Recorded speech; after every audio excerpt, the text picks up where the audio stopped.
Giacomo Casanova.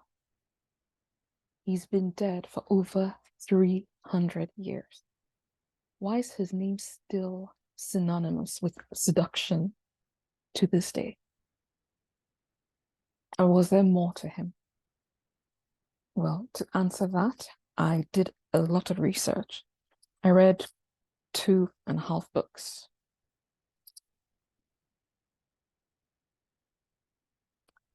Casanova, actor, spy, lover, priest, written by Ian Kelly.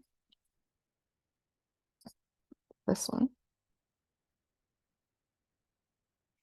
Casanova, the world of a seductive genius, written by Lawrence Bergreen.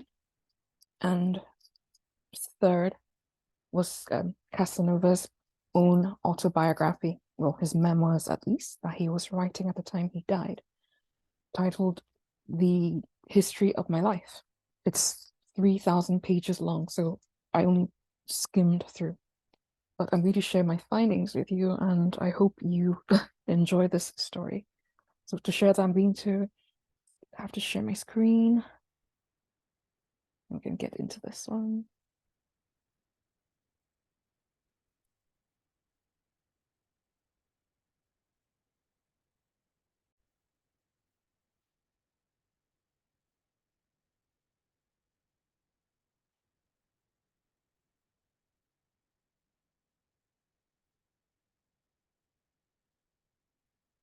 All right.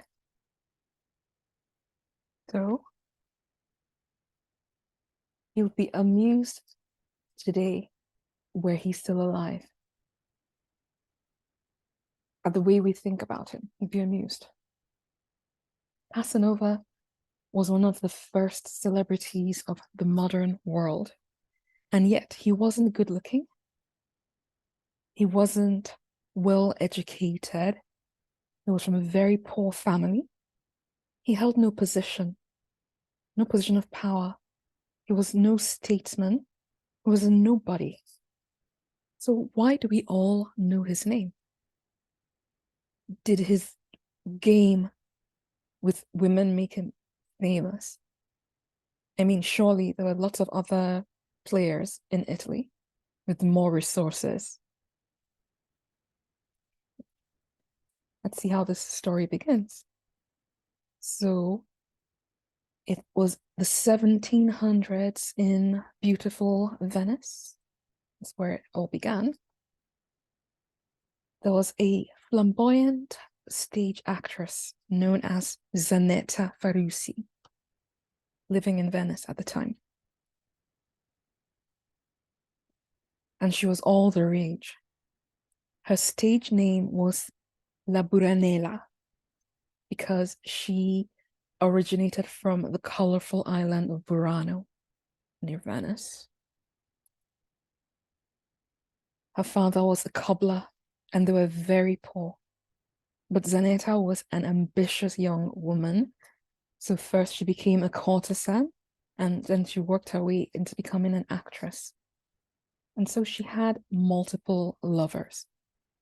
In 1724, she married a fellow actor by the name of Gaetano Casanova when she was 16 years old. She continued to entertain her other lovers, so we can't be sure if Gaetano was the biological father of the son she gave birth to on April 2nd, 1725. There's been speculation that his real father was an aristocrat named Michele Grimani. I looked everywhere, I couldn't find pictures of either of the men, but I have a picture of the home, rather the palace that Michele Grimani owned. Palazzo Grimani, still standing in Venice. And this is the humble home where Casanova was born. So Michele Grimani was highborn, he was an aristocrat. So even if he really was Casanova's biological father, there's no way he could have married Zanetta. because she was a peasant and he was part of the nobility. He was a prince. And so the infant was christened Giacomo Girolamo Casanova. And his mother, Zanetta, was not the maternal type. And so she went right back to acting, and Giacomo was a neglected child. His mother often traveled even as far as London and Paris for work.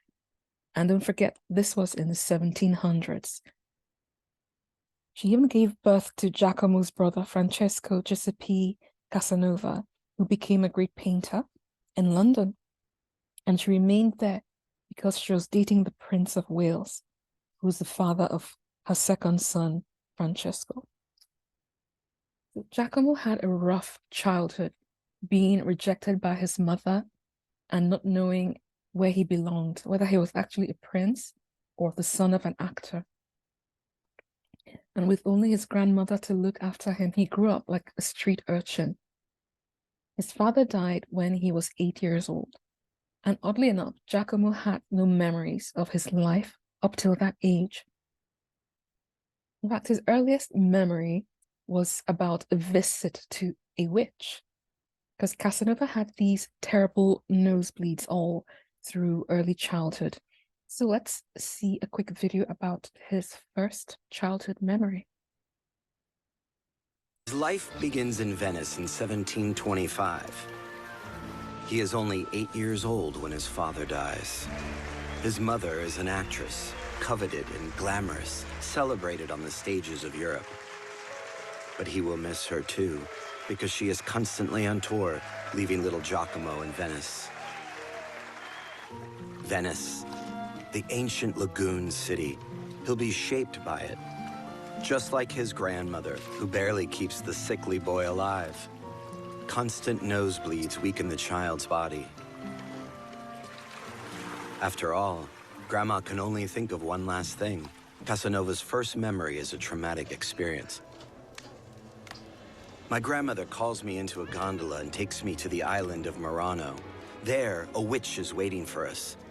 The witch opens a box, puts me inside, and tells me not to be afraid, which of course scares me even more. I'm still bleeding. I hear laughing, crying, singing, screaming, and knocking on the box in turns. Finally, they get me out of the box. The bleeding has stopped. The witch predicts a fairy will visit me in the coming night. I can't talk to anyone about any of this, or I'll die. For Casanova, this is a kind of initiation ritual, a kind of second birth. He was with his witch, which he certainly experienced as a kind of healing being, and I think that also had a very strong influence on his image of women. It influenced him to the extent that he had experienced that there is no need to be afraid of women, but of course it also influenced him in that he has experienced that people can be manipulated, that he had been manipulated himself for the first time, and he learned that people are gullible, and of course he carried that with him into his later life. He obeyed the witch and never spoke of the incident until he wrote his memoirs when he was dying. Giacomo was a sickly child, and he looked so malnourished, unloved, and pitiful. Everyone expected him to die in childhood. He was an invisible child, ignored by everybody. So to occupy his mind, he taught himself how to read, and this would become a lifelong passion. The Venice that Casanova grew up in was quite different from how it is today. Most of the buildings and streets are exactly the same as in his day.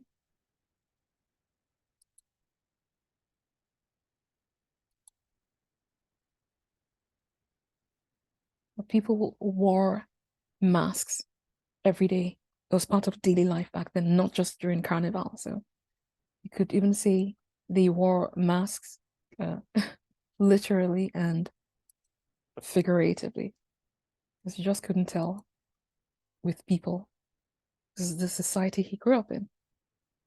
In Casanova's day, Venetian women were all the rage in Europe, second only to Parisian women in terms of fashion. But women in Venice took their hygiene more seriously. They spent up to 7 hours a day getting dressed. Strong perfume was forbidden, so they improvised by taking luxurious baths. Bathtub from the 18th century.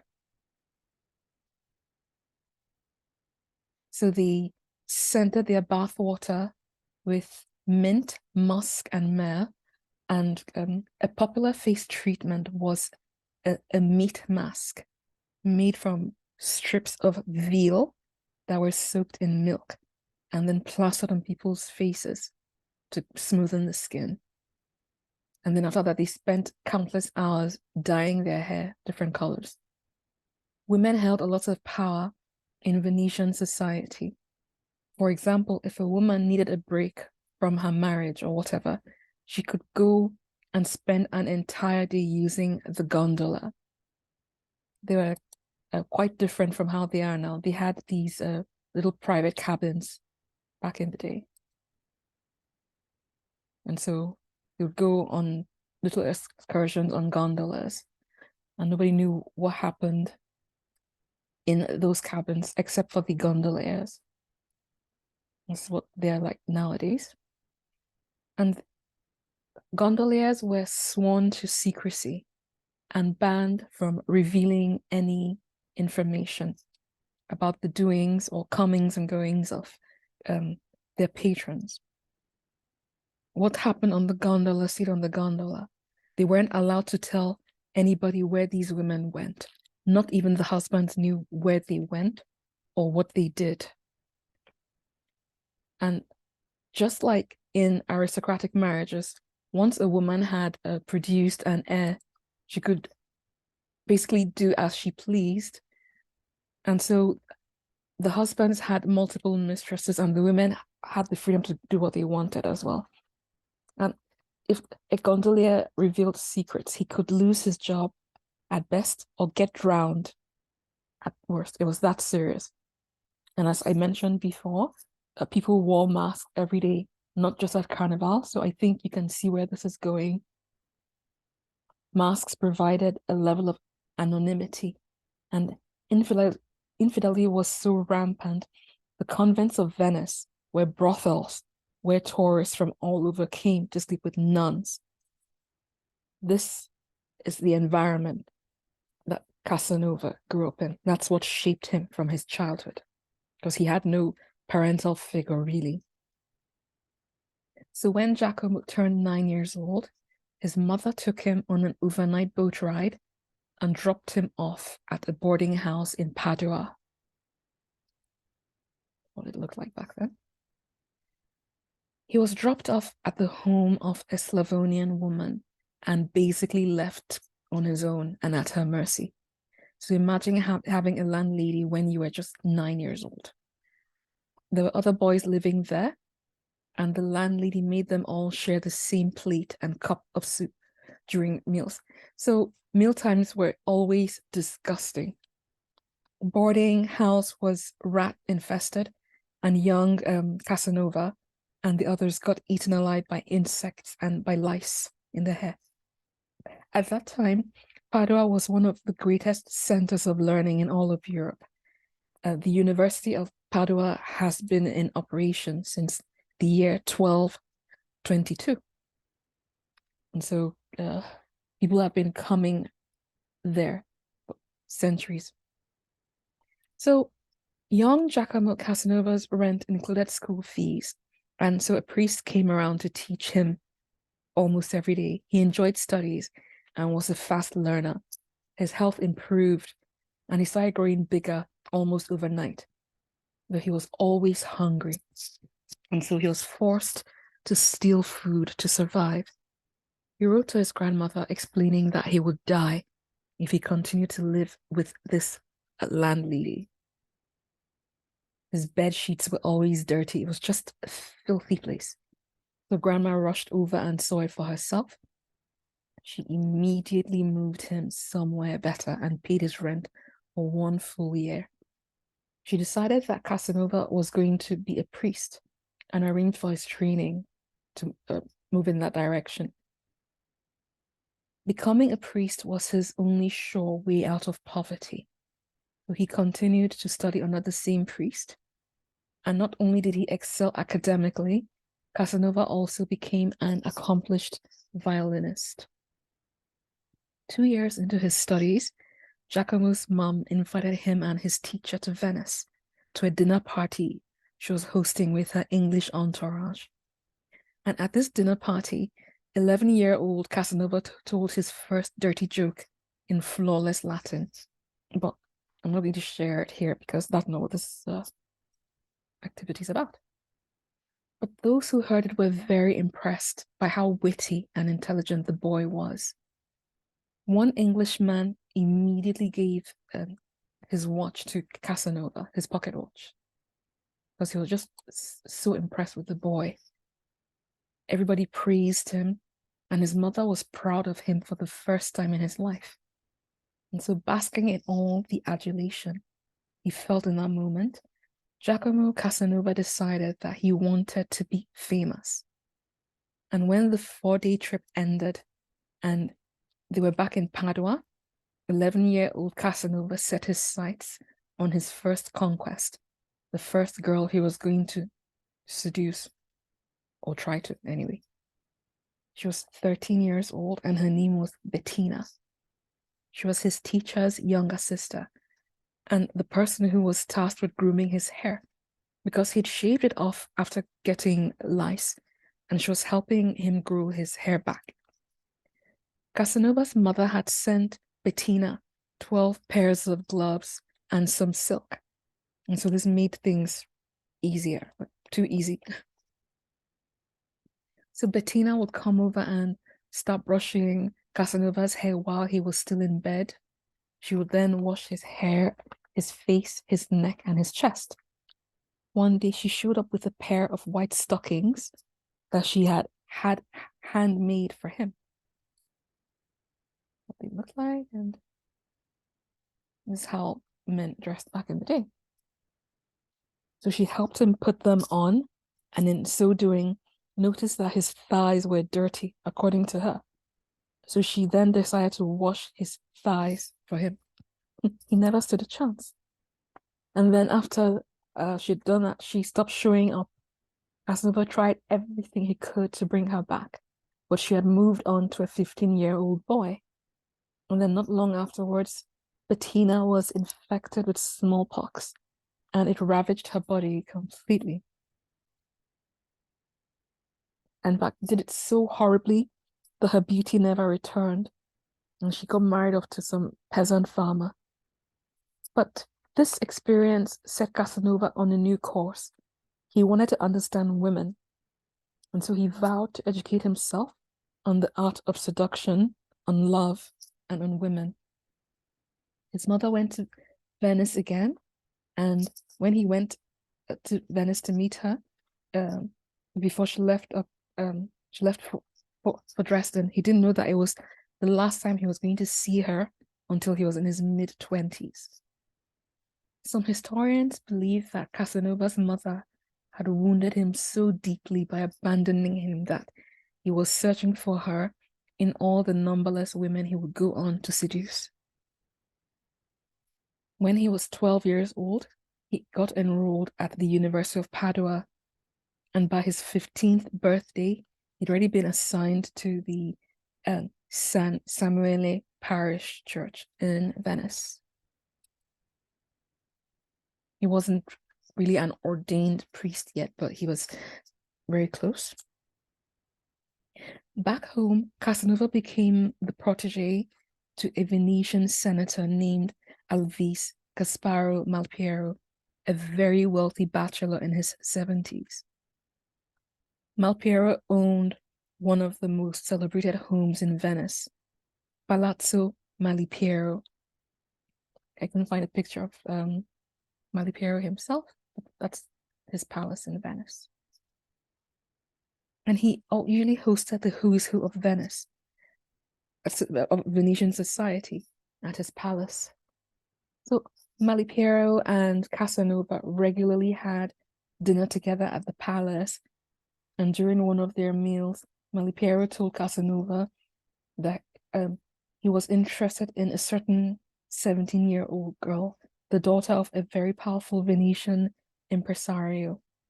The girl was his next-door neighbor, and so the senator's bedroom faced the girl's windows. And his problem is that she would display herself in the windows often, and Senator Malipiero was intoxicated with her. Both men were convinced that she was purposely teasing the senator, but each time she visited him with her family, she was ice cold, and no amount of money or anything he offered could move her. Casanova was a 15-year-old douchebag, and so he advised the senator to either force himself on the girl, banish her from Venice, or kill her. But Malipiero refused. He just didn't roll that way. Within a matter of months, Malipiero trusted Casanova so much that he invited him to live at the palace. So Casanova moved in. He learned to keep his mouth shut, to be discreet, and soon he became the pet of all those high society ladies who visited the palace. Relationships between the elite and the peasants were strictly forbidden by Venetian law. Therefore, these women felt comfortable in bringing Casanova around their daughters and nieces. After all, he was just a harmless boy of no importance and an aspiring priest. He even gave a sermon with many of them in attendance at the San Samuele church that he'd been assigned to. And he made a great deal of money from the offerings that they gave up. And so he thought, this being a priest wasn't so bad. But his second attempt at giving a sermon was an absolute disaster because he was drunk and he passed out in the middle of his sermon. The embarrassment scarred him so badly that he began to think of renouncing the priesthood. After all, he loved women too much to be a priest. It didn't seem like it fit with his ideals. By now, Casanova was 6 feet tall and well built. Not particularly good looking, women still seemed very drawn to him. He had still not successfully seduced any yet. One summer, the Countess of Montereale invited him to her estate, Passiano, in the Friuli region of northeastern Italy. While there, he again tried but failed to seduce another girl. Back in Venice, he met a girl named Angela, whom he relentlessly pursued, even though her 2 sisters were always around as chaperones. One day, Angela's aunt invited all 3 sisters and Casanova to her estate, and it was there, while spending the weekend, that he finally succeeded. So let's watch a video about how Casanova's first successful seduction went down, and then we'll continue on the other side. The Holy Office has been investigating the water table. It's fascinating stuff. They say in 300 years the canals will have dried up and Venice will be connected to the mainland. Isn't that amazing? For whom? For those who are easily amazed, I suppose. Have you been to the opera? I've been translating the lyrics of Zoroastra, and it's turned out to be quite a success. I find all forms of theatre vulgar. Yes, absolutely. Good point. Even puppet shows?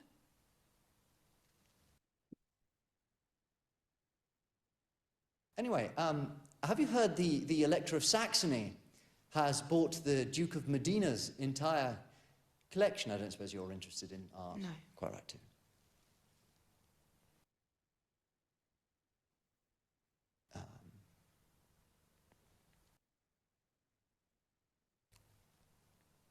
I've met the Pope. I take it you'll be joining us tomorrow? Oh, what's the point? I just sit there and turn into an idiot. Puppets. I said puppets. Perhaps it's time you gave up. But I can't. Your sister's just... Oh, my lord, she's beautiful. She is. She's taken over my head and my blood and my guts. I can't stop thinking about her. I spent half of last night... Well, never mind what I did for half of last night, but it's just... Oh, I'm sorry. You could find someone else. But someone else wouldn't be her. Sorry, I'll come back tomorrow. Don't listen to me, sorry. I better go.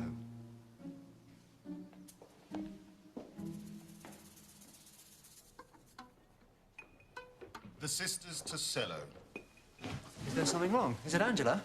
Yeah. We brought provisions. A tongue, Parmesan cheese, some bread. I take it you've got wine. He can go.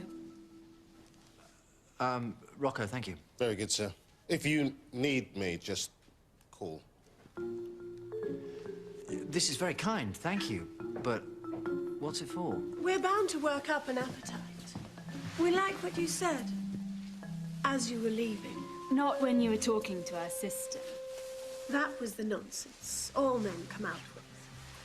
They all sit down and boast about money and position and title. Why should we care? But after that, you were upset. You were honest. You felt something, and you said it out loud. Yep. His first encounter was a threesome with two sisters, Nanetta and Marta. He called them his two angels. And from that day onwards, 2 nights every week, he and his angels would fly to paradise together. And he continued with them for years. We got lots of practice in. But the thing about this that he didn't understand is that he seduced these 2 women, but they weren't even his targets. He did it unconsciously. And so he was determined to find out what that formula was so he could repeat it again. How was it that he was able to draw these 2 women to him without even trying? Anyways, so next, he set his sights on Teresa, the 17-year-old whom the senator had been after.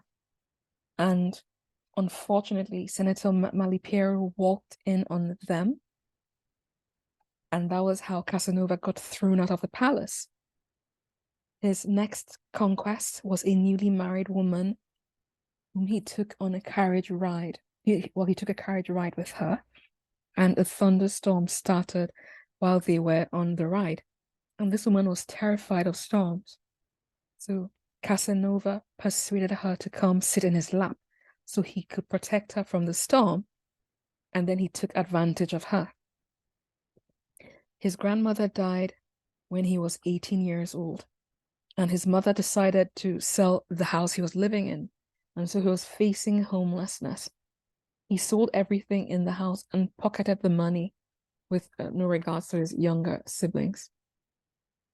His mother still wanted him to continue with the priesthood, and Casanova was even sent to a seminary in San Cipriano. Within a few weeks, Casanova was caught in bed with another 15-year-old boy. Yes, Casanova was bisexual. And so he was expelled from the seminary. Well, flogged and then expelled. He returned to Venice and was imprisoned. So it was a mixed prison he was sent to, men and women.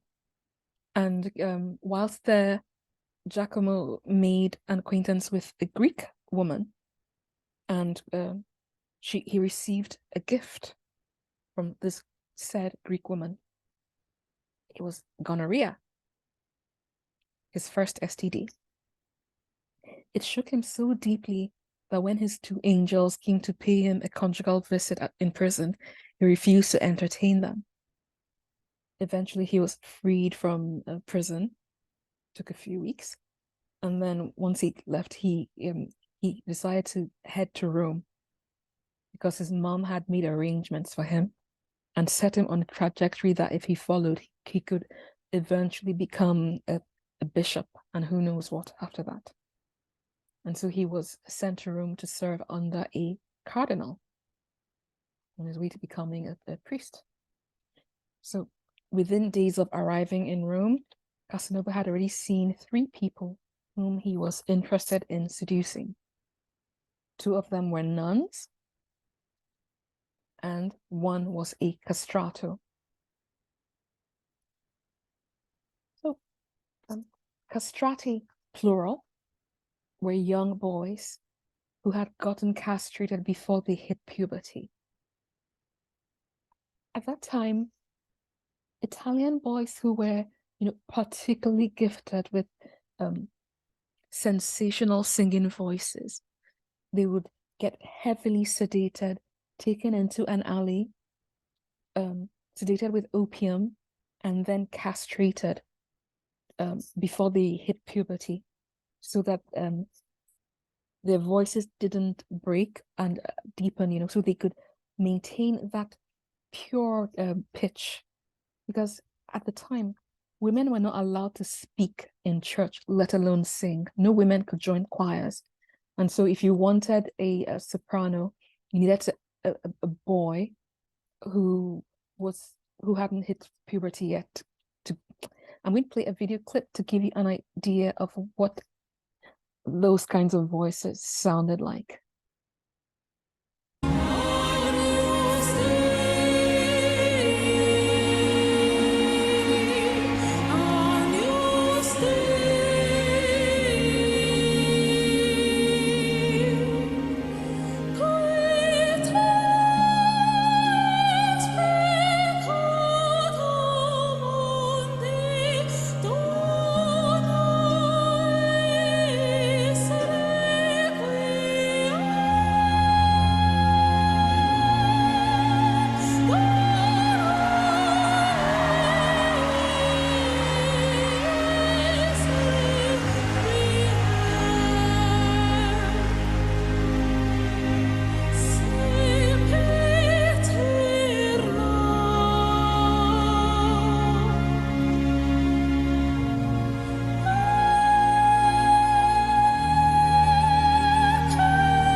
Guarantee that if this boy were in Italy in the 1700s, would have taken him into an alley and cut them off.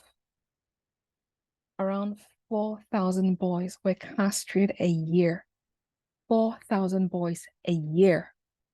That's how highly coveted these kinds of voices were, because not even women could replicate these voices. And so people like this were highly sought after. Men and women pursued them. And so it wasn't unusual for Casanova to be smitten by a castrato. Casanova immediately started a relationship with the castrato, who went by the names Giuseppe or Lucrezia, depending on what gender he wanted to portray that day.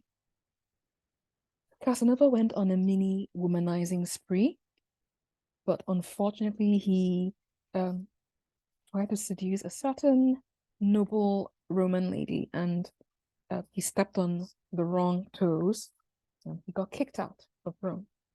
But around this time, he also met someone significant in his life. So we share a video clip about what the cardinal he was learning under, Cardinal Acquaviva, did, and well, the circumstances that led to it.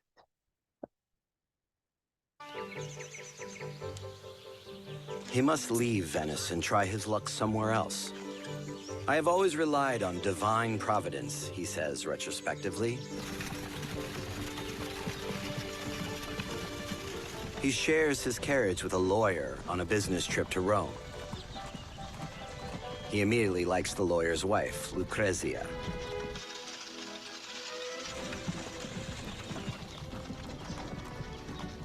A trip in a carriage offers passengers many opportunities to get closer to one another. What begins as a fling on this journey will become one of Casanova's greatest love stories.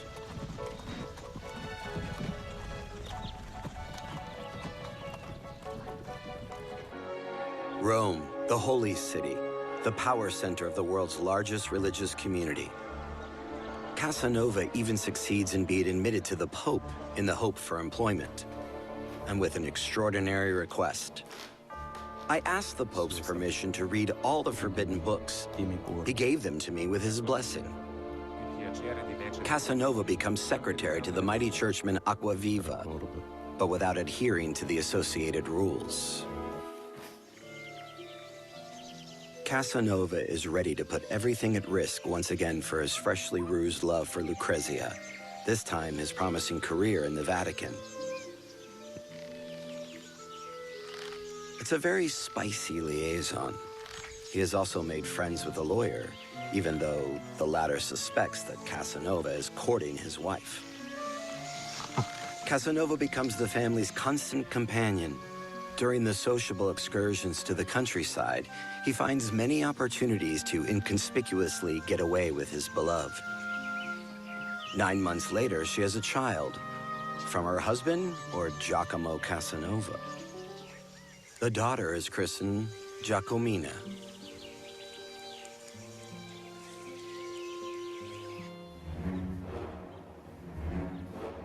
Casanova has crossed the line, not only with his love for Lucrezia, he is now also suspected of having seduced a cardinal's mistress. It's a scandal. It's the end of his great ecclesiastical career. I see his leaving Rome as a tactical and strategic decision, because it was possibly clear to him that he would become too constrained, that his church career would have been too narrow a corset for him to actually be able to live his desire for freedom, his pleasure principle. Yeah, so that Cardinal Acquaviva banished Casanova from Rome and then exiled him to Constantinople, the capital of the Ottoman Empire, which is modern-day Turkey. It will be Giacomo's first time leaving Italy. So we're going to meet Lucrezia again, but let's move along. So along the way, on his way to exile, he traveled with a family. There were 2 sisters and their castrato brother, and Casanova seduced all 3 of them. But to his delight and amazement, this castrato was actually a girl who was pretending to be a castrato. Her name was Teresa Lanti, aka Bellino, a very famous castrato. So her brother had been a renowned singer, but he died, and the family was very poor. They couldn't survive without the money he'd been bringing in, and so she impersonated her brother to take care of her family. So she became Casanova's mistress, and they even planned to marry. But then she got offered a 1-year singing contract, and she was paid up front for it. So they parted ways.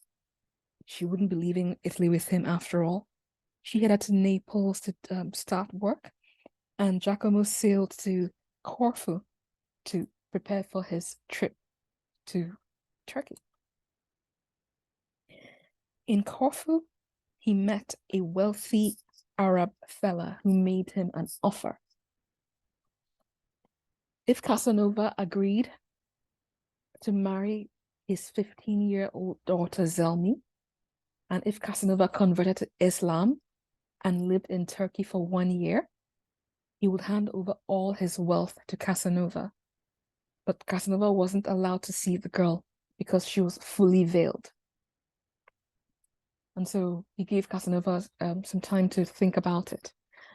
And Casanova finally agreed that yes, he would marry this girl. He wasn't going to be allowed to see her prior to the wedding day.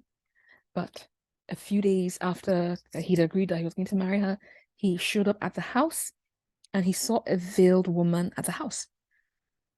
Assuming that it was his intended future wife. He tried to lift her veil. It was not his intended. This woman whose veil he lifted was the rich man's very beautiful new 18-year-old wife. And the rich man happened to be walking in just as Casanova was lifting his wife's veil. Giacomo Casanova knew he was a dead man walking, and so he took off running and then jumped into the nearest boat to escape. He ran back to Venice, and then when he got home, he tried to reunite with his two angels, but things had changed. In the 2 years that he'd been gone, one of them had married into the nobility and was out of reach to him, and the other one had joined a convent and become a nun, and they both refused to see him. He realized that he had no one. His baby brother, Francesco, was still in Venice, but they had no connection at all. Giacomo felt lost in life. He was struggling to survive as a violin player, but within a short time, he met his next jackpot. So one evening, as he was walking around Venice, he saw a man who had accidentally dropped a letter whilst boarding his gondola. And so Casanova picked up the letter and rushed to return it to the man. He was Matteo Giovanni Bragadin, a powerful patriarch of the city and a talented playboy, a man after Casanova's own heart, was extremely wealthy. He invited Casanova to join him on the gondola ride. And whilst they were chatting on that ride, Bragadin had a stroke. Casanova attended to the man immediately and helped Bragadin get to his home. And Casanova decided to stay around and watch over him as the doctors came and helped. The doctors applied mercury to Bragadin's chest, nearly killing him because he couldn't breathe. He was on the brink of death, right at death's door, when Casanova washed the mercury off of him and saved his life. So the doctor was dismissed, and just like that, Casanova became Bragadin's live-in physician. Casanova acted like he had mystical healing powers. He began to speak like he was a doctor and act as if he was a trained doctor. He somehow bluffed his way through a series of questions on medicine, on numerology, and Kabbalah that Bragadin and his other rich friends asked him. So they were so impressed that Bragadin and his other rich friends wanted to study at the feet of Casanova. But Casanova cleverly explained that he had learnt from a mystic, and that said mystic had warned Casanova that he would die if he shared his teachings before he turned 50 years of age. A total fabrication. It was nonsense, but it worked. So, free accommodation, feeding, clothes, jewelry, 2 personal servants, and entree into the upper crust of Venetian society is what Casanova got in return for being Bragadin's caretaker. He even had his own personal gondola, as well as a monthly allowance. It was like living with a father of sorts, a godfather. So Casanova womanized and gambled, and then womanized and gambled some more. Casanova seduced one of his friend's girlfriends, and in revenge, the friend had played a prank on Casanova that led Casanova to fall neck deep into a very smelly mud pit, ruining his clothes and bruising his ego. And so Casanova planned his own revenge. Casanova visited the cemetery and dug up the body of a man who'd been recently buried. He then cut off the dead man's arm. Casanova snuck into his friend's bedroom and hid under the bed. In the middle of the night, as his friend was deep asleep, Casanova used the dead man's arm to pull the sheets and blanket off his sleeping friend. And when the poor fellow, turned on the lights to see who had pulled the sheets off his body, he saw a dead arm. He instantly suffered a stroke. He couldn't even scream. He was that terrified. So he never fully recovered from the paralysis he suffered from the stroke. But he didn't know Casanova had caused it. Casanova knew that he was going to get in trouble for this, and so he skipped town before he could get arrested for it. It was during this time in exile that it is thought that he met the only real love of his life. But the timeline of their first meeting is disputed. Anyway, she was a French woman whom he called Henriette. The only one he remained obsessed with until his death. With Henriette, he did not rush. He was willing to go as slowly as she wanted him to, and he would not touch her until he had earned it. He took her on a shopping trip to Parma.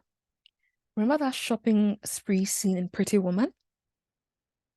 Casanova treated her to the 17th century equivalent of that. He also paid for her to take Italian language lessons. It was intense.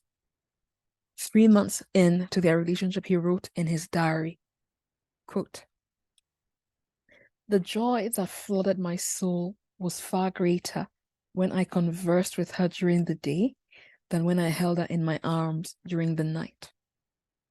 When we went to bed together, it seemed as if it were the first time every time." Casanova called her my dear wife. Henriette was on the run from her ex, and so she wanted to keep a low profile.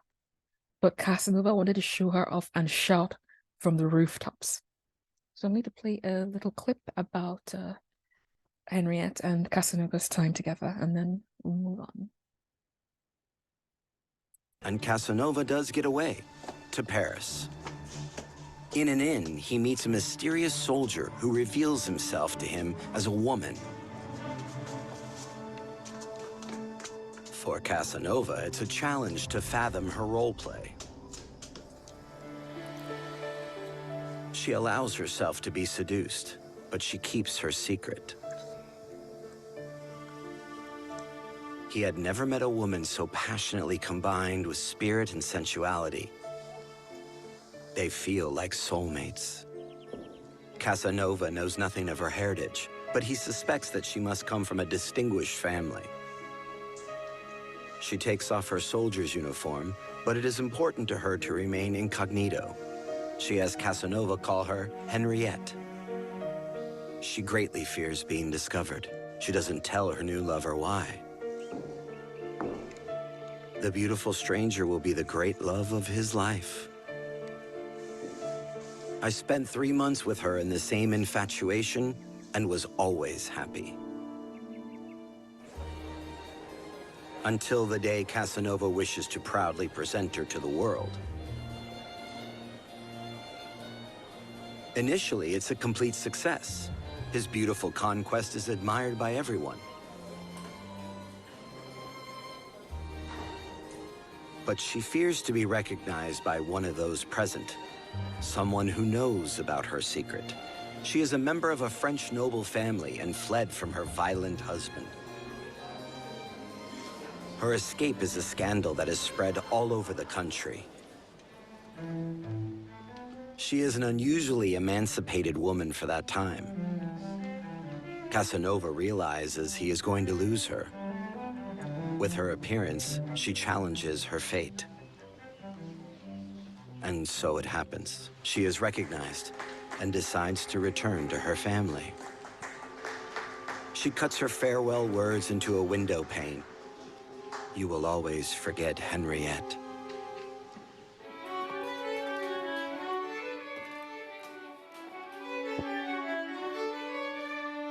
No, I have not forgotten her, and it is always balm for my heart when I remember her. there were lots of spies and French nobles around Parma, and so perhaps going there was a mistake. It was inevitable that she'd be caught there. So Henriette hadn't been forthcoming about her past, but what we know is that she had escaped from an abusive husband, and she had 2 children back in France, and she was extremely wealthy. So she had done her best to hide from French people in Italy to avoid detection. They both knew that they were on borrowed time and it wouldn't last anyway. So the nobleman who had discovered her identity was Monsieur Antoine, the Duke of Parma. He was French and he recognized her. And so he ordered her to return to her husband in France and promised her protection. Henriette and Casanova had a short trip to Geneva, and then they tearfully parted ways. With the diamond ring he'd bought for her, she wrote on the window of their hotel room, "Tu oublieras aussi Henriette. You will always also forget Henriette." But she was wrong. He fell into a deep depression when she left. And he went back to Parma, and he went on the rebound with a theater actress, and she also gave him a gift: syphilis. Shortly afterwards, he moved to France, and through his connections, he was soon initiated into the Freemasons at their lodge in Lyon. And then in 1750, he arrived at Madame de Pompadour's Paris. She was, of course, the mistress to the French king, King Louis XV, and also the unofficial Minister of Culture. She was the most influential fashion icon of the early Rococo period and an arbiter of French taste. So the elaborate dress style, the over-the-top extravagance of the time, they all reflected her personal taste. That period of time seemed to be devoted entirely to the enjoyment of life. The wealthy lived in an enchanted world of pleasure, luxury, endless parties, salon gatherings, light-hearted frivolity, elegance, and lax morals. This was Casanova's playground. He took to French life immediately, and he started learning the language and the cultural etiquette. He made lots of friends in the elite circles, and they were all Freemasons after all. Many of the actresses there knew his mom because she'd worked with them in Paris, and so he was welcomed by their community. And he started doing quite well, thanks to his connections with the Freemasons. One of his first friends there was Honoré Grimaldi, the Prince of Monaco. Just to show you the caliber of friends he had in Paris. He made waves in Parisian society. Casanova, that is. He made waves in Parisian high society. Everybody wanted to know about him. Even Madame de Pompadour saw him at an opera, and she found an excuse to come talk to him. Party invites flooded in, and his reputation as a rake and a womanizer grew. He frequented the brothel at the Hôtel des Roules, which apparently is still standing in Paris. In his memoirs, he writes the prices he paid for the girls he saw there. So it was 6 francs for breakfast and sex, and then 12 francs for dinner. He even managed to clean up and indirectly procure at least one girl for King Louis XV. You may recognize her through this painting by François Boucher. She's known as O'Murphy. She was actually a Scottish actress, O'Murphy, but Casanova called her O'Murphy, which is Greek, I think, for beautiful. So this one was done by Francois Boucher, but the original, which was commissioned by Casanova, is this one. And she got the painter Gustav Lundberg to create. And this is one that caught the eye of the king. And so O'Murphy would go on to have 2 children with the king. Casanova was running low on money. And so he again decided to use his Kabbalistic healing treatments scam. The noble women came to him for healings and for prophecies. And oddly enough, his treatments worked and his predictions worked out as well. The truest believer amongst them all was a woman known as Madame d'Aufer. We'll meet her again. There she is. Okay. This was also the age of enlightenment. And so Casanova often found himself in the midst of intellectuals like Denis Diderot, Voltaire, Montesquieu, Georges-Louis Leclerc, and Jean-Jacques Rousseau. He loved being in Paris. That's what it looked like back then.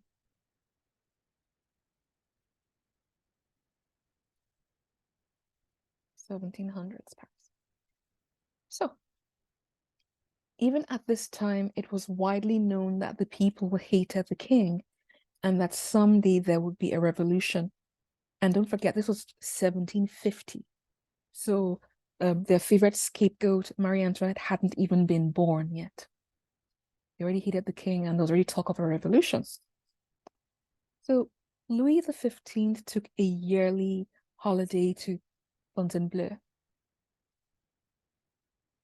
at a lavish palace. And every year that he took this holiday, this 6-week holiday, it cost the taxpayers 5 million francs. And he took all the actors and actresses in Paris with him for those 6 weeks, along with his entourage, and he paid for everything. And it said that when he was there on those his 6-week holidays, this place dazzled brighter than Versailles. So after 2 years in Paris, Casanova was still not doing that well financially. And he tried to get his brother Francesco's paintings featured at the Louvre. His brother specialized in battle scene. Casanova tried to get some of his paintings featured at the Louvre. He failed. He tried everything he could. He just couldn't really make it in Paris. And so he decided to take a break from Paris, and he left a trail of broken hearts and at least 3 single mothers in his wake.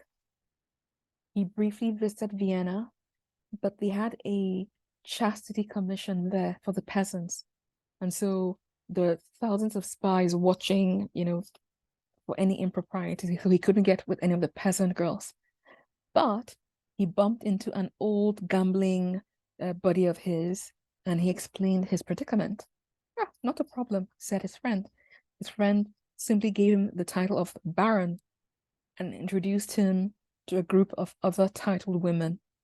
And so he joined these noble women, and they went to parties at Schönbrunn. And a good time was had by all. And so after that, he was off again, back to Venice. When back home in Venice, he befriended an aristocrat's son, and they became drinking and gambling friends. But unbeknownst to Casanova, he was being watched by spies, the Inquisitori di Stato. He'd been watching him for quite a while. They thought he was a dangerous young radical and a scammer. He was a scammer. The file they compiled on him can still be found at the Venice State Archives today. Casanova was a libertine who flouted the class rules of Venetian society. He practiced Kabbalah and was a Freemason and an atheist. This is what it says in his file. Quote, "He is a dandy, full of himself, blown up with vanity like a balloon, and fussing about like a watermill. He has to be working his way in everywhere, paying court to all the women, grabbing every chance to get his hands on money, and use people as a ladder to success. He plays the alchemist to misers. He plays the poet with the pretty women, and the politician with important people. All things to all people." End quote. His godfather Bragadin warned Casanova that he was being watched and followed, and that he would advise him to leave town immediately. But Casanova was too arrogant to listen. And so the following day, June 26, 1755, 40 agents showed up at his home and arrested him. Due to his arrogance, Casanova didn't take it seriously. After all, he always got away with everything. Well, he made a grave error this time. He was taken through the Prigioni Nuove, the new prison, where he'd served time before. And then he was led through the Bridge of Sighs. If you've been to Venice, then you'll know that the significance of this name, Bridge of Sighs, is that prisoners who passed through it looked through these windows and sighed, because it was going to be the last time seeing the outside, and they knew that they were very unlikely to leave this place alive. They're going to die in prison. So Casanova was a prisoner of the Inquisition, and he was taken to the most feared part of the Venetian prison system, with dark tunnels and secret passages and underground cells, with a lead roof on top of it, known as Il Piombi. The outer walls and the interior. Casanova was 6 feet 2 inches tall. His prison cell was 5 feet high. The door leading into his prison cell was 3 feet high. His prison cell was 10 feet long and 8 feet wide, with no windows. I almost can't breathe when I think about it. So he wasn't told what the charges against him were. He wasn't given a trial. They gave him a 5-year sentence, just like that. He was totally bewildered and in a state of shock as the prison doors slammed behind him. Nobody could help him now. He'd messed around, and now it was time to find out. FAFO. Nobody had ever escaped from this prison, and so he almost lost hope about ever escaping. He remained in that dank cell for 9 months, unable to stand up upright. 9 months before he was even ever allowed to step outside for exercise. And even then, he didn't get to see the sun. It was just here in the corridors in this underground area. So during one exercise session, he found an iron spike, and he took it and hid it under his clothes, and then took it back to his cell. He was in solitary confinement, and so when there was no one around, he would be digging through the floorboards, and he also managed to get some vinegar smuggled in so that he could use it to soften the terrazzo floors. So he was preparing for his own Shawshank Redemption escape from prison. And just when the hole was big enough for him to attempt his escape, he got transferred to another cell. He was pissed after all those weeks of digging.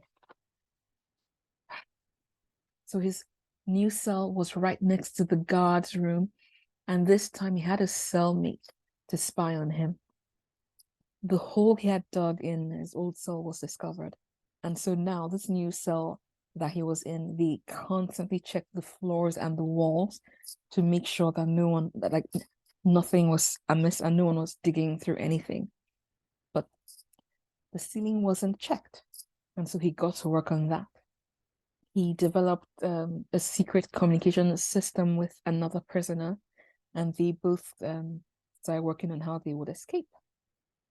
Prison was taught, people thought it was impregnable, and so the guards didn't bother even patrolling at night.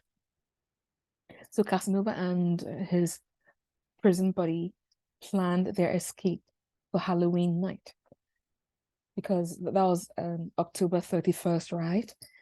And the day after it was November 1st, which is a Catholic feast day, the Feast of All Saints, a religious holiday, and no guards would come. And that will give them ample time to execute their escape. So on Halloween night, they got to work.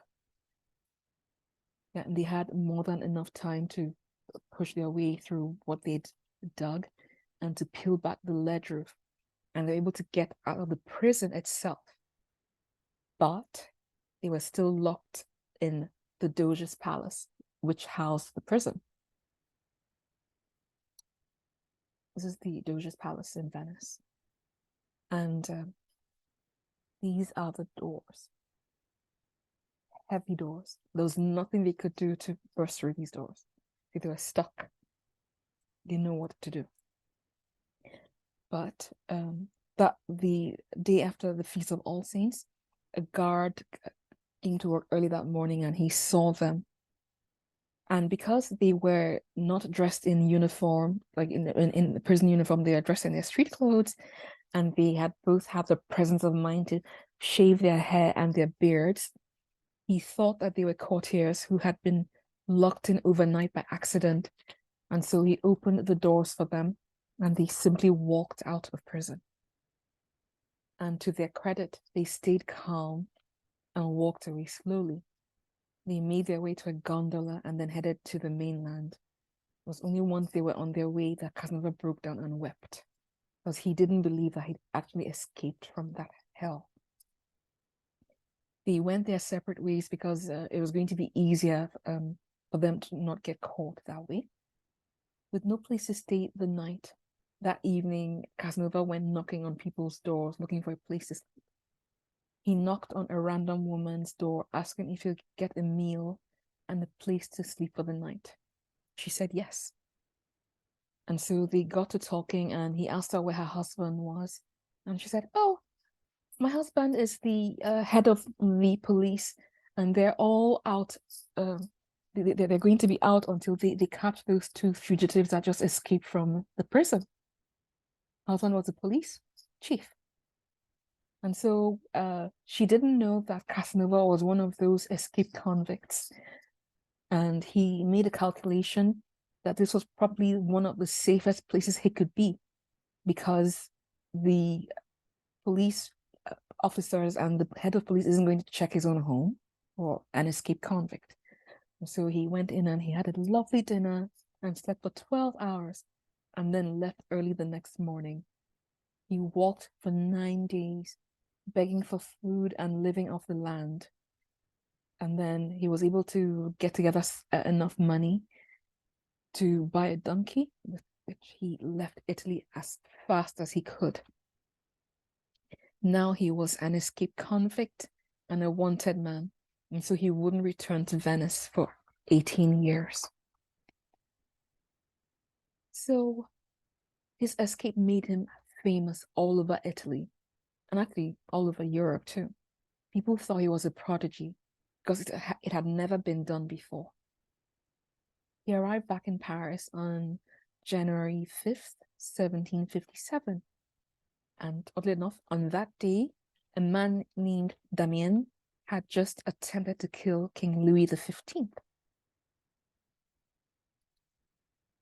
former soldier. King Louis is how it was depicted in the newspapers and pamphlets of the day. The prison changed who Giacomo Casanova was fundamentally. Now he was ready to get serious. It was time to leave the frothy frivolity behind him and smarten up. Now he would be focused and disciplined to play the perfect chameleon to get what he wanted. So it was these years that he was going to lay the foundations for his fame today. He was completely penniless and he needed help. So his Freemason friends didn't disappoint. He was given 100 Louis gold coins as soon as he asked, and he was immediately elevated in French society. News of his escape had reached Paris already, so much so that even Madame de Pompadour was intrigued, and she asked Casanova to tell her the story of his escape. And he loved telling the story. It would take him like 3 hours to tell the story while he'd escaped. She was so impressed, she encouraged him to write a book about his escape. He was very disappointed in his Venetian ex-friends in Paris. Because you know how, some people act like they're your friends until you need their help, and then they gleefully celebrate your demise? That's how the Venetians in Paris treated him. But luckily, his Freemason friends introduced him to the right people, like Joseph de Paris de Venay, a noted financier who basically managed France's tax system. And at that meeting, the king's treasurer, Jean de Boulogne, was also present. And it was during this meeting that the idea of the French lottery was conceived and created. Let's watch a quick video about that and then talk more about it on the other side. But as exciting as the stories Casanova tells are, they don't make him rich. Casanova has the same problem as the French king, lack of money. But he has an idea, and also the right man in the right place. The ambassador with whom he once seduced nuns in Venice is now foreign minister at the court of Versailles.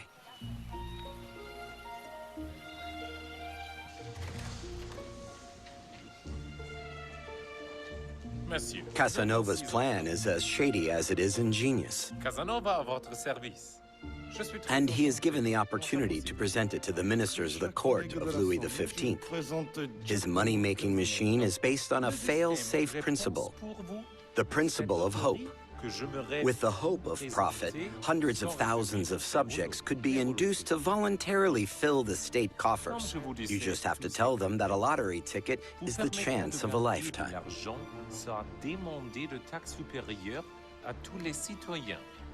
He has created a probability calculation that shows how the state can only win through gambling. The concept is convincing. Hope and faith have always been good seducers. What Casanova doesn't say is that he knows the idea of the lottery from Genoa, and he copied the prize schedule from an Italian mathematician. But Casanova is still considered to be the inventor of the French state lottery until today. He makes millions himself.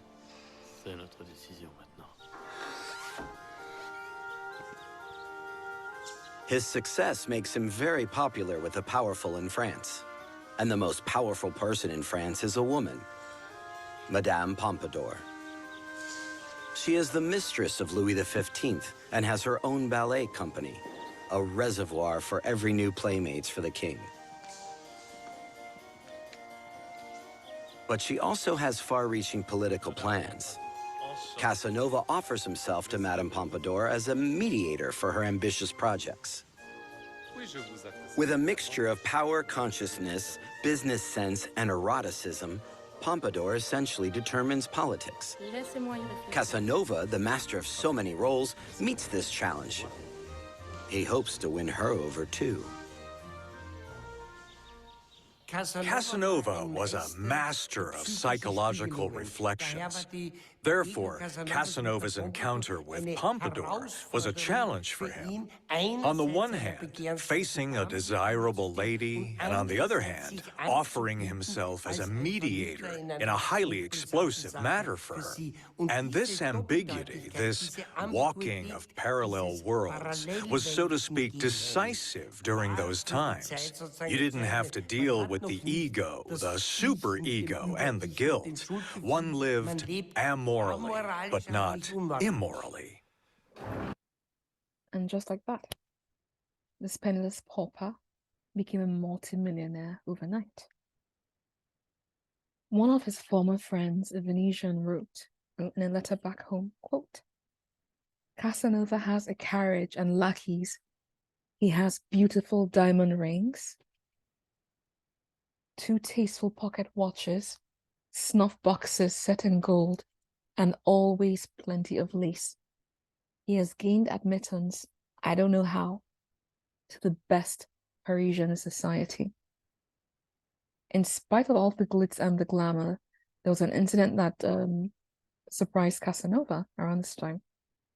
So remember the would-be assassin who tried to kill the king, Robert Francois Damien? He was executed while Casanova was in Paris. And, you know, he was tortured and quartered. Lots of people gathered to watch the execution. Really, really barbaric. Casanova didn't watch it, but he saw the effect it had on the crowds that watched, including his elitist friends. They loved it. They loved it. In fact, some of the people he knew were so moved by the violence that they started having sex whilst watching this poor man get tortured and killed. Like, they were ravenous. They found the violence titillating. Casanova couldn't understand it. But I mean, if this was a sign of things to come in the revolution, then he was really concerned, because he knew how much people hated the rich, the nobility, and the king. And if they loved watching one of their own suffer like this, what will they do to the upper classes when the revolution hit? So anyway, Casanova fell madly in love with the French actress Manon Balletti. She was half Venetian herself, allegedly. It was mutual. They both fell in love. But there was one tiny problem. She was engaged to someone else. He knew her family very well. So this wasn't going to be one of those girls that he could just seduce and abandon. So they began to write each other love letters for months. She broke off her engagement. But Manon and Casanova were having intense quarrels, even though they hadn't gotten together. And it was bound to get worse. They never consummated their relationship. And he was still sleeping around, and he had no interest in fidelity. And so he was leading her on. No one knows why. Around this time, he also began to take mysterious trips that he wasn't telling anybody about. So this is around the time when he started working as a spy. His first clandestine mission was to Dunkirk to spy on and report on the French fleet there. So the king controlled the navy, but the foreign ministry and the treasury did not believe the king's statement regarding the readiness or seaworthiness of the ships for the war that they're preparing for, because they were preparing to invade England. At this time, it is believed that Casanova had obtained French citizenship, and so he had dual French and Italian citizenship. It was very convenient and actually quite brilliant for the French to have him as a spy for them, because the French government could keep their hands clean and have plausible deniability if he ever got caught. So he also went on missions to Holland, Cologne, Stuttgart, Zurich, Baden, Lucerne, Fribourg, Bern, and Geneva. We do not know exactly what he did on his missions. After all, they are state secrets. But we know they were connected to international finance. So he most likely sold state bonds. And each time he returned, he was substantially richer. He usually received a 12,000 franc honorarium from the French government. And every time he returned, he went straight to Versailles to debrief. These were his first forays into the world of espionage, but they wouldn't be his last, because he was eventually approached by the Venetian authorities to spy on their behalf as well. Meanwhile, Manon was still waiting for Casanova to marry her. For over 6 years, he led her on. She waited. She didn't understand that Casanova viewed marriage as a prison. He would have actually preferred prison because at least he could get released from prison or escape. He'd done it before. But he hated the financial obligations, the parental responsibility, and the restrictions that came with marriage. So Manon eventually wisened up and dumped him in 1760.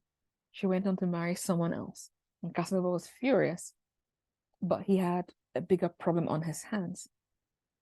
He was broke. Not just broke, he was in debt. All those millions he had made, he squandered.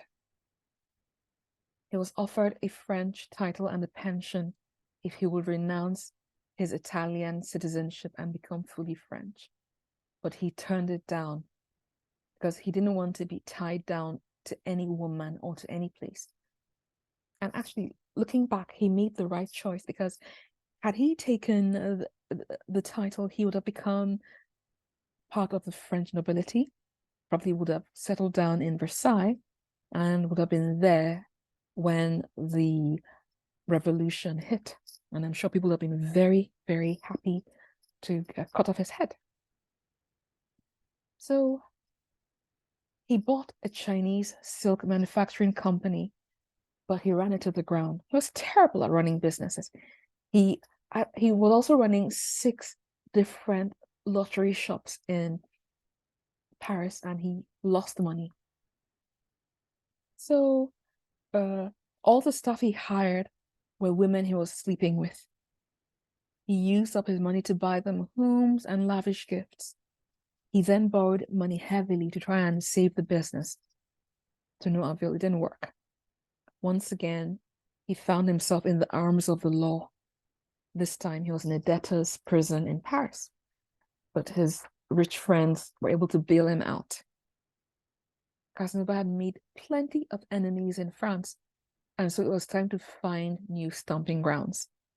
He tried his luck as a traveling actor, a career that came naturally for him, because in reading his books, I saw that he viewed his entire life as an improvisation play. So he was always playing a role anyway. To him, every interaction with every person who was playing a role, it was either a comedy, romance, tragedy, or tragicomedy, or any other combination thereof. But he didn't just act. He wrote quite a number of plays. He was an accomplished writer. Consider this. He composed 400 poems. He wrote a multi-volume science fiction novel titled Icosameron. He wrote multi-volume books about the history of Poland. He translated the Iliad into French. He wrote a polemic refuting Voltaire. Casanova helped in writing and producing Mozart's Don Giovanni opera. And he wrote 2,000 letters on a variety of topics. And he then wrote his own memoirs, his autobiography, which is a 3,000-page book about his life. Where did he find the time to do all this with all the womanizing and all the things he was doing? Like, think about it. This is just a portion of his accomplishments. Anyway, so acting wasn't bringing in much money. Plus, he gambled a lot and blew money on women. So he was often getting jailed by creditors. On one occasion, he was trapped by the authorities at a hotel in Stuttgart. They had drugged his drink at a tavern and then taken him to a hotel and locked him up in the hotel room. And they put sentries at the door so he couldn't escape, because he was in debt to a large group of people. His choices were to either get locked up in prison or to sell off his prized possessions to repay his debts. So sell off his rings, his watches, his portraits, his diamonds, and his gold. So Casanova managed to escape with his property. How did he do it? He told the authorities that, okay, he was going to sell his property. They should give him a few days to make arrangements to sell. And so within those few days, he had some of his female friends visiting him regularly whilst he was under house arrest. And each time they were leaving, they would hide some of his precious possessions under their skirts and smuggle them out. So he emptied every precious thing he had in his 2 trunks. He was very sad that he was going to have to leave his luxury carriage behind. But, you know, it was a sacrifice he had to make for his freedom. And so he put a wig on a mop and put it in his bed under the sheets. And then he snuck out of the hotel with the help of his friends. And he then escaped to Zurich. The name Giacomo Casanova was becoming a liability. And so he gave himself a title. He was now the Chevalier de Senegal, a French knight. This became his new identity. I'll share a quick video about that and then we'll move on.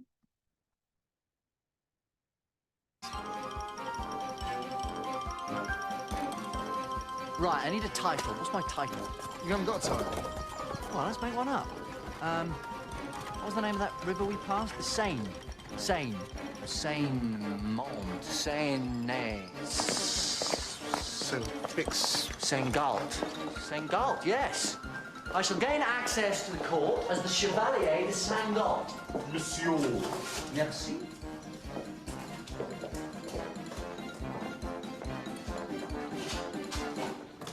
Just wait there. Just stay. Saint-Galt. Not heard of it. Is that a significant territory? Enormous. And where is it exactly? Well, it's not so much a place, more of a state of mind. Now, sir, all I require is an audience with the Venetian ambassador. Delighted, sir. You speak very good French, by the way. Thank you. How's my accent? Well, Italian, obviously, but the ladies might like it. Now, sir, it is my pleasure to welcome you to the royal court. So he was trying to obtain a pardon so he could return home to Venice. So this title opened doors for him. He, of course, also used it to seduce lots of women. In fact, he seduced a certain baroness, whom he calls Madame F in his memoirs. It happened in a very dark room one night. And then the following morning, she wrote to inform him that she'd given him a gift. His 8th STD. 8th. And she'd had it for 10 years. In her letter, she was gloating. Casanova was furious. Not again. And he was desperate for revenge. And so he wrote back to her, "Know this, you monster from hell, that I did not leave my room. So you spent 2 hours with God knows whom." And he was able to convince her that it wasn't him, but his servant who had seduced her and whom she'd infected. He then threatened to expose her unless she paid the hefty doctor's bills. And so he blackmailed her and she complied with it. He continued his travels through Switzerland. And one night he was in his hotel room. And as he went to look out the window, he saw the inscription on the window, "You will forget Henriette too." And then the memories came flooding back. Was his Henriette. That was the room they spent their last night together in. And it was still on that window all these years later. So it brought back lots of memories for him, and he wondered where she was and if they would ever meet again. Using his new identity as Chevalier de Senghal, he traveled to Italy because he was determined to clear his name.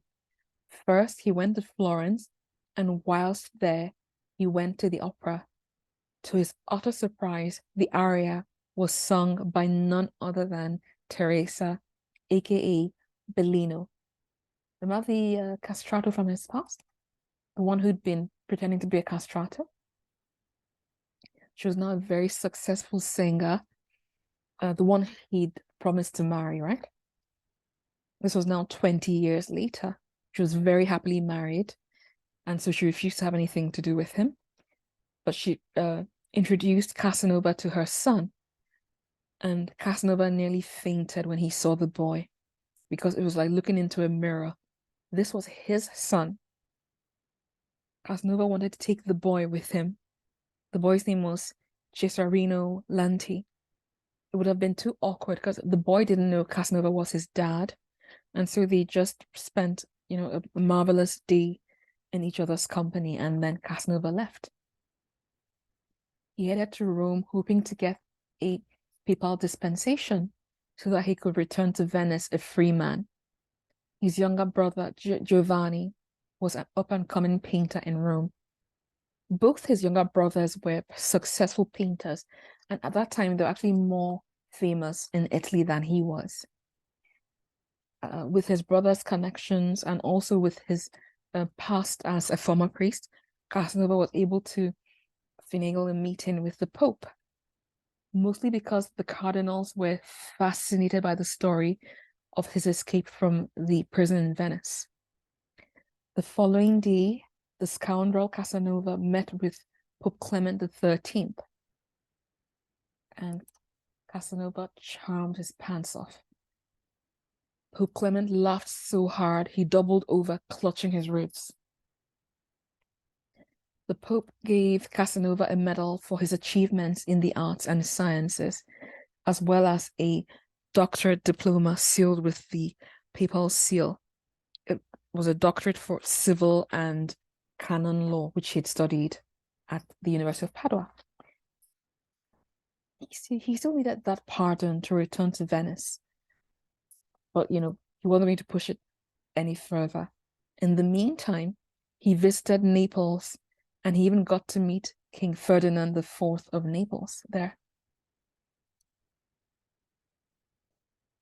So while in Naples, Casanova stayed at the home of the Duke of Matalona and his mistress. They apparently knew Casanova by reputation. And so they hosted Casanova to dinner in a room that had pictures from the Kama Sutra on the walls. Casanova was shocked by this, but he was particularly shocked that the couple seemed totally unaffected by the paintings. It seemed as if the girl, Leonilda, was trying to seduce him, but he wasn't sure until the Duke gave Casanova what he calls, quote, a warm Italian handshake. And then that's when he understood that they were swingers, and they were a voyeuristic couple, and they wanted to have a menage a trois with Casanova. Casanova was besotted with the girl. They played around, the three of them, but they didn't go all the way. So Casanova asked the king to relinquish Leonilda so that he, Casanova, would marry the girl. He wanted to marry her right away. So they negotiated the terms and the dowry. They even had a priest on standby. All that remained was for Casanova to meet the girl's mother. And so the girl was overjoyed, and so was Casanova. And then that evening, he went to meet his future mother-in-law. And the moment she saw Casanova, she let out a blood-curdling scream and collapsed to the floor. Remember Lucrezia? I told you we're going to meet her again. The woman, the lawyer's wife from before that we saw that he had an affair with, and she named her daughter Giacomina. This was that daughter. So the girl, Leonilda, that Casanova was trying to marry was actually his daughter. Good thing they didn't go all the way. Well, it was still awkward. He'd seduced his own daughter. So her mother introduced her to her biological father. The wedding was obviously called off, but the awkwardness wasn't done. Lucrezia, Leonilda, and Casanova all undressed and got into bed together. And the girl's parents then had sex with each other, while her father, quote, admired all his handiwork by viewing his daughter's naked body whilst having sex with her mother for an entire night. I have no words. He left the following day and returned to Rome. It was the last week of Carnival in Rome. And Casanova got back just in time to participate in an orgy that was so depraved that even Casanova was disgusted by it and he tiptoed out of it. And when Carnival ended, he again went to see the Pope. But the Pope politely refused to give him a pardon. Casanova felt like he'd lost himself and he desperately needed to visit his home Venice again, to feel like himself again. But without a pardon, it was too dangerous. He'd be imprisoned if he set foot in Venice. In fact, he was nearly arrested in Modena, but he got away, and the same thing happened to him in Turin. So maybe Italy wasn't so safe for him anymore. And so once again, he fled. This time he decided he was going to go to jolly old Blighty, England. But first, he made a pit stop back to Paris because he needed to make one more scam to make enough money to go and live well in England. And so, to travel there in style, Casanova first scammed that older lady, Madame d'Auteuil, and we were going to meet her again. His truest believer. She believed all his nonsense about, his magical powers and the Kabbalistic grift that he was running. So she was 48 years old and she wanted to become immortal. And Casanova had convinced her that he could make her immortal. All he needed to do to make her immortal was to have ritualized sex with her 3 times with a young woman present. And then Madame d'Auteuil would then get pregnant and give birth to a son. And once the son was born, she could just transfer her soul into the boy's body, and then she'd live forever like a vampire. And she believed it. So in return, she gave Casanova her entire fortune. So got that scam, and he left for London. And in London, he finally met his match. His nemesis was a 17-year-old Swiss girl, La Chapillon. So I'm going to share a little video to tell about his experience with his nemesis. That's her, La Chapillon. With the scammed money from d'Auteuil, he leaves for London.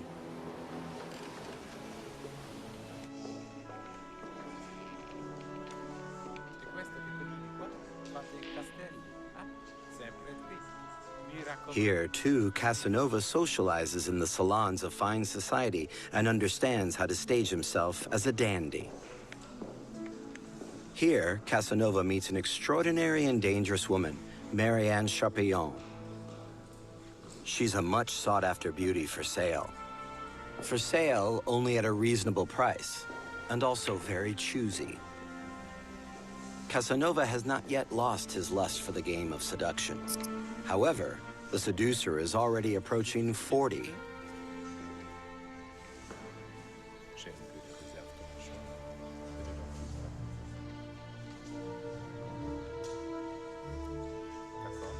She will put his art of seduction to his toughest test. Charpillon is like a reflection of Casanova. She also is a perfect seductress.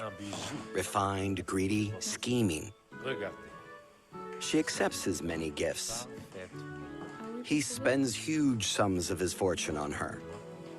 She lures him with promises, but keeps on stalling. His desire to possess her becomes obsessive.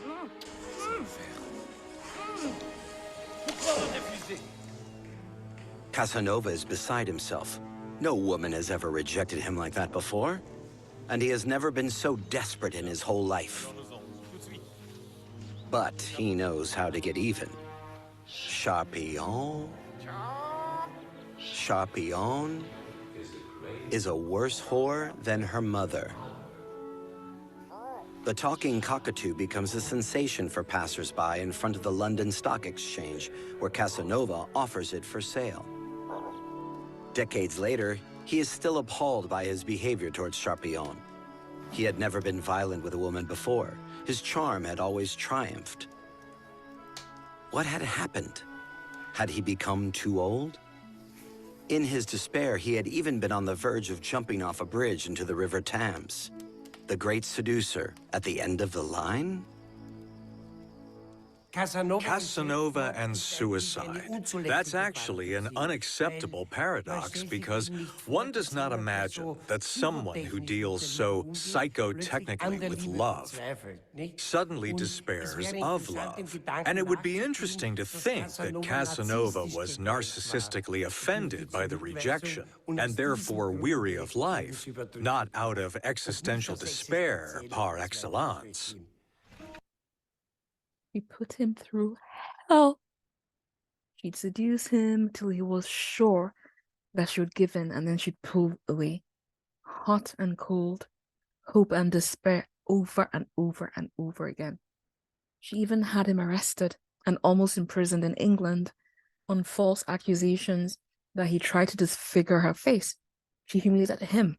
He was so humiliated.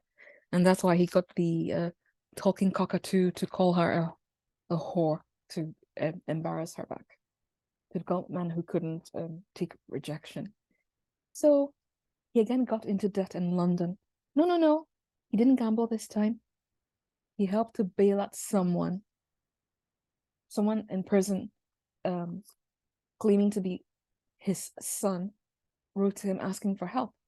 And so he used the money he had to get the boy out of jail, and then he got into trouble with the bank. Facing imprisonment once more, Casanova fled on the next ship because the bankers were looking for him, and if they caught him anywhere in Europe, he'd be arrested and imprisoned. So he went back to France, but he arrived suffering badly from one of his numerous STDs. He actually had pustules all over his face this time, and he was too embarrassed to let people see him in that condition. So he decided to lay low until he recovered fully. Sadly, his most powerful friend in France, Madame de Pompadour, died that same week. She died on April 15th, 1764.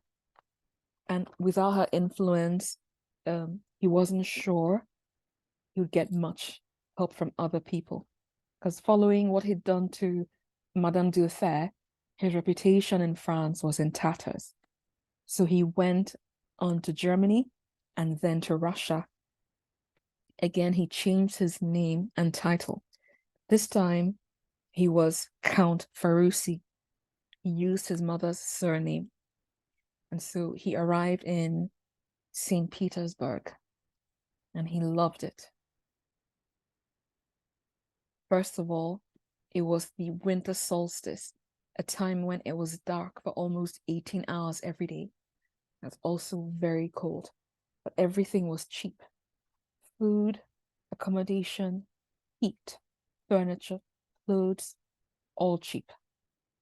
So the little money he had could take him far. Best of all, Italians were loved in St. Petersburg. Nobody cared about his background or reputation. Nobody cared about his prison breaks or his imprisonment. Nobody cared here. So this could be a good thing or a bad thing. You see, he planned to present himself to the young German Empress, Ekaterina Alexeyevna, aka Catherine the Great. It hadn't been that long since she'd gotten rid of her husband and ascended to the throne. Casanova first saw her at a masked ball in the Winter Palace, but she was with her lover, Grigory Orlov, so Casanova couldn't approach. Next, he saw her wandering around St. Petersburg, and he was impressed by how laid back she seemed. She smiled and chatted with the people. She had a very easy manner about her. She dressed very well. She was sweet. She was tall, well-built, gentle, and easily accessible. She didn't put on any airs. And she didn't care if the people complained about her. She was still kind to them. He followed her to mass, but from his observation, she showed no devotion. And he also followed her whilst she was leaving an opera, but overheard her talking about how she didn't care for music. He was studying her like prey, stalking her and trying to find the best entry point. But she seemed cold-blooded, and so he wasn't sure what approach to use because he didn't know if any of his other normal tricks would work on her. And so he decided to circulate letters of introduction within the expatriate community. In the meantime, he found himself a pimp. A young Russian officer offered to be his PIMP, and Casanova said yes. After all, what better way was there to learn about Russia? So he paid 100 rubles, and he met a young girl and her parents, and they signed a contract.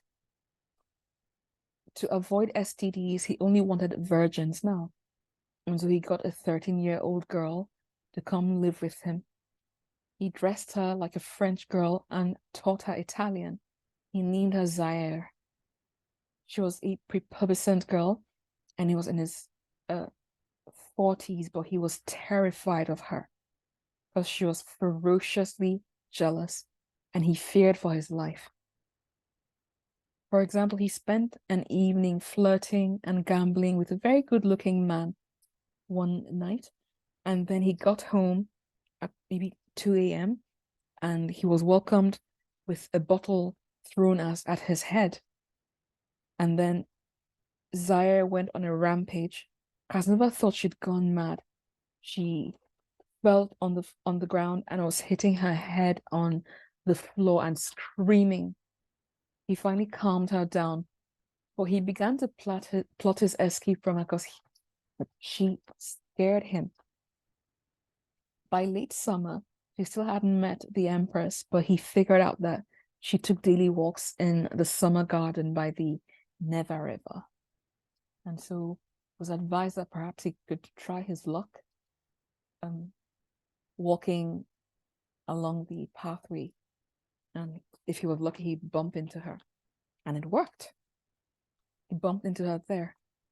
So she smiled at him and spoke for an hour in German, but she was actually a German princess. He charmed her. Within a matter of days, he heard that she'd begun asking about him, and she'd asked about him more than once. So they met many more times that summer. In that summer garden, and discussed, different things like the Julian calendar, the Gregorian calendar, astronomy, astrology, and, a whole range of topics.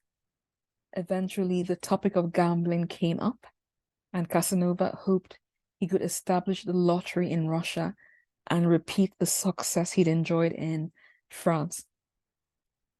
It didn't work. She firmly but politely declined. She said she didn't want that in her country. She didn't think it was a good idea for the Russian peasants to spend their money gambling. So the game was over because she was an absolute ruler, and if she'd said no, that was the end of it. So it was time to leave Russia. But where could he go? So he went wandering all over Europe for a little while, and then he tried repeatedly to get a pardon to return to Venice. But the Inquisition didn't want to give it because he'd embarrassed them because of his escape, and they didn't want to forgive him. He was eventually able to return to Venice after 19 years in exile, but it was very short-lived. He said his return to Venice was one of the happiest moments of his life. The 3 inquisitors who eventually signed his pardon made him tell them the story about his escape. The honeymoon didn't last long, and he was soon forced to leave Venice again. This time he'd never return. And when the French Revolution broke out, he tried to help the royal family escape. He sent word to King Louis and Marie Antoinette, suggesting that they use fake passports and specially trained horses that would ride faster than ordinary horses. But King Louis turned him down. Casanova was very disappointed with the revolution. He wrote a letter to a friend venting about it. He said, quote, "A king of France, wishing to force tigers to love him, opens their cage, thinking they will turn into sheep. He pays for this mistake with his head and takes his kingdom with it." End quote. Casanova called Robespierre a bloodthirsty monster. And something particularly painful for Casanova during the French Revolution is that the lottery he started, it continued. And even through the revolution, people placed bets on the beheading of King Louis XV and also the beheading of Marie Antoinette, and won money because the lottery paid out huge dividends for people who made bets about their execution. So the lottery he had created endured. It outlived him, and it outlived all the people who lived in his time, and it continues to this day. So I'm going to share a video clip that tells the story of his wanderings during his last years. Again, he has to go on a journey to build a new existence. His next destination, Potsdam, the summer residence of Frederick the Great, Sanssouci. Here, he hopes to find a position that would free him from his financial worries forever. Within 3 days, he manages to get an audience with old Fritz, Casanova recalls. It was the first conversation I had with a king. It felt as if I was playing a scene in an Italian comedy, where the actor has to improvise, and if he gets stuck, is immediately booed out. So I arranged my face in dignified folds and replied to the proud ruler, I could talk about the theory of tax. When we arrived at a round temple with a double row of columns, he stopped in front of me, looked at me from head to toe, and after a few seconds said, "You know, you are a very beautiful man." Frederick the Great offers him a job as a teacher. What an imposition.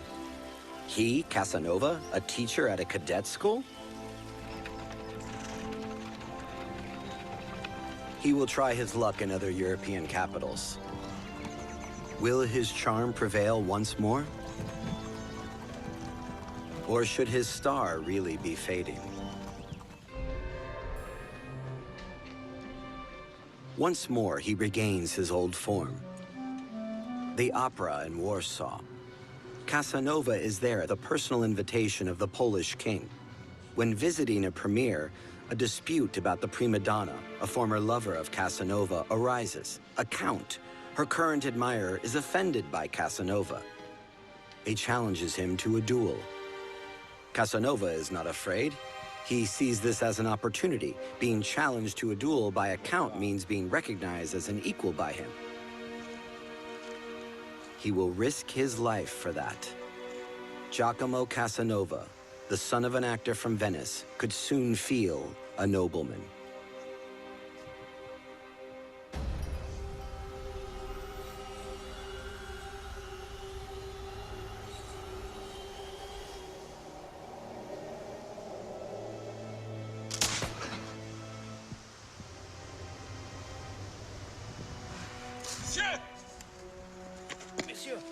The Count is badly wounded, but proves to be a gentleman.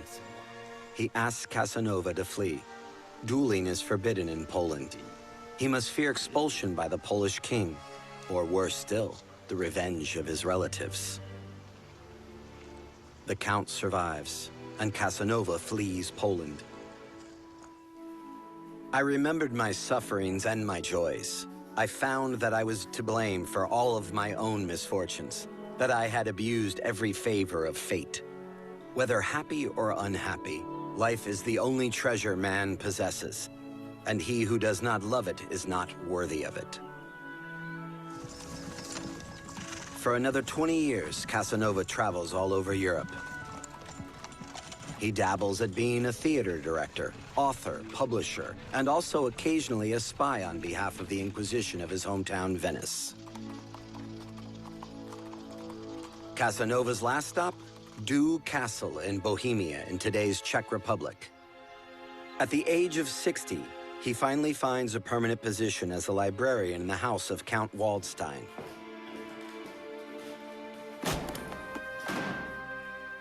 Unloved by the servants who see Casanova as a vain parasite, a relic from the past, he works here for 13 years.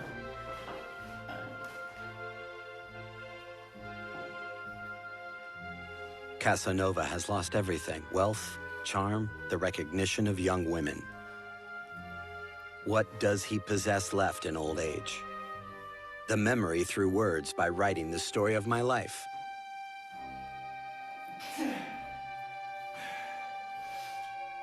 These memories are the only remedy I had at my disposal. So as to not go mad or die of grief, I wrote them out.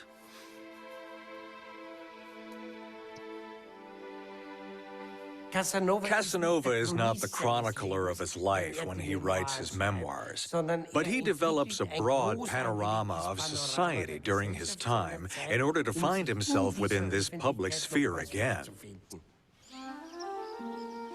Casanova's secret? Through the many roles he has played in his life, he stayed himself while being empathetic, in that he has given us hope to be able to unify love and freedom. He dies in 1798 at the age of 73 and is buried in the cemetery of Deux. His grave is forgotten. But his memory lives on as the beloved seducer, the artist of life, the seeker of happiness, the most brilliant chronicler of an epoch in decline, but ahead of his time with his legacy. Existence is delicious. You just have to have the courage to live your own life.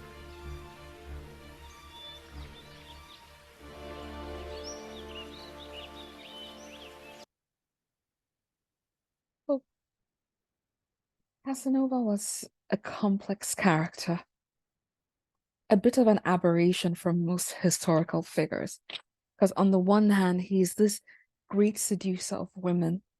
In his memoirs, he wrote that he had bedded more than 122 women in his lifetime. This was before Tinder, mind you. We don't know how many men he got with. And then on the other hand, he is this highly intelligent man with the intellectual prowess to rival Voltaire. By the way, they had a very warm relationship, Casanova and Voltaire. They would hug each other when they met and, have these long discussions. So he used his intelligence to do a lot of good, but also a lot of horrible things. You think that having this rakish reputation as an immoral womanizer would make women run away. from him, but it did the opposite. They flocked to him. He famously said, quote, "I do not conquer, I submit." And perhaps this was the secret to his success with women, because he didn't try to dominate them. He surrendered to them. When he was after you, he didn't hold anything back. You were the only woman in existence. And in that moment, he was totally devoted to you. He came from nothing, but he made the world pay attention to him. Maybe it was an act of revenge, because maybe he believed that he was the son of a prince that had been deprived of the life he deserved. Could that be why he scammed the rich whenever he made into their circles? It's as if two different personalities that were diametrically opposed combined together to make Casanova. But perhaps that is what drew so many people into his web. But what do you think about him? What surprised you about his story? Very interesting life, no? Well, we've come to the end of this presentation. Hope you enjoyed it. Thus ended the lesson, and see you at the next one. Ciao, ciao.